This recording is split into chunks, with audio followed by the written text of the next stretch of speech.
Carrot ധാരാളം വൈറ്റമിൻസും മിനറൽസും അടങ്ങുന്ന ഒരു വെജിറ്റബിളാണ്.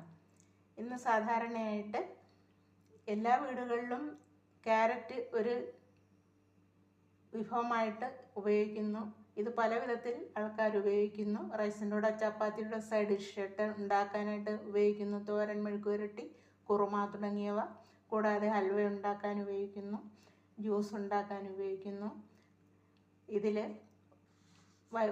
ധാരാളം വൈറ്റമിൻസ് അടങ്ങിയിട്ടുണ്ട്. ഇത് vitamin A, beta carotene, vitamin C, vitamin K, vitamin E, minerals, potassium തുടങ്ങിയവയെല്ലാം ഇതിനകത്ത് അടങ്ങിയിട്ടുണ്ട്. ഇതിന് ധാരാളം ഗുണങ്ങളുണ്ട്. ക്യാരറ്റ് ഉപയോഗിക്കുന്നത് കൊണ്ട് നമ്മുടെ കണ്ണിൻ്റെ കാഴ്ചശക്തി വർദ്ധിപ്പിക്കാൻ സഹായിക്കുന്നു. ആൻറ്റി ഓക്സിഡൻ്റ് അടങ്ങിയിട്ടുണ്ട്. ക്യാൻസറിനെയൊക്കെ പ്രിവെൻറ്റ് ചെയ്യാൻ സഹായിക്കുന്നു. പൊട്ടാസ്യം BP നിയന്ത്രിക്കാൻ സഹായിക്കുന്നു. ഇത് സ്കിൻ ഹെൽത്ത്,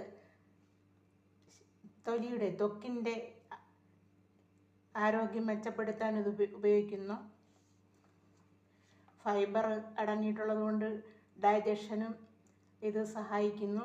കിഡ്നി ഫങ്ഷൻ നന്നായിട്ട് പ്രവർത്തിക്കുന്നതിന് ഇത് സഹായകമാണ്. ഹാർട്ടിൻ്റെ ഹെൽത്ത് ഇമ്പ്രൂവ് ചെയ്യാൻ ഇത് ബെസ്റ്റാണെന്നാണ് പഠനങ്ങൾ പറയുന്നത്.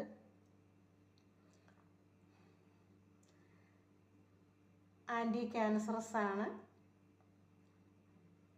കൂടാതെ ഇത് ലൈക്കോപ്പിൻ അടങ്ങിയിട്ടുണ്ട്.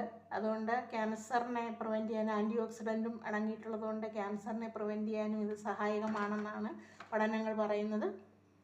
കൊളസ്ട്രോൾ കുറയ്ക്കാൻ ഇത് സഹായിക്കുന്നു. ശരീരത്തിൻ്റെ പ്രതിരോധ ശക്തി മൊത്തത്തിൽ കൂട്ടുന്ന ഒരു വെജിറ്റബിളാണ് ക്യാരറ്റ്. ഇത് ഡെയിലി കഴിക്കുന്നത് ശരീരത്തിൻ്റെ മൊത്തത്തിലുള്ള ആരോഗ്യത്തിന് നല്ലതാണ് എന്ന് പഠനങ്ങൾ വ്യക്തമാക്കുന്നു. അതുകൊണ്ട് നിത്യജീവിതത്തിൽ ക്യാരറ്റ്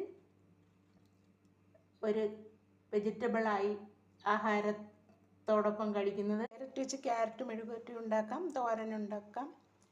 ക്യാരറ്റും ഗ്രീൻ പീസും കുറച്ച് ഒരു ഉരുളൻകിഴങ്ങും പച്ചമുളകും തക്കാളിയും എല്ലാം കൂടെ ഇട്ടിട്ട് കുറുമ ഉണ്ടാക്കാം.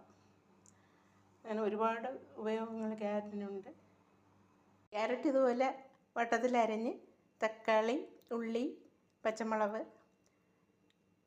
കുക്കുമ്പർ ഉണ്ടെങ്കിൽ അതും കൂടെ ഇതുപോലെ വട്ടത്തിലരിഞ്ഞ് കുറച്ച് നാരങ്ങാ നീര് ഒഴിച്ച് ഉപ്പ് ഇട്ടാൽ സലാഡായിട്ട് നമുക്ക് കഴിക്കാം.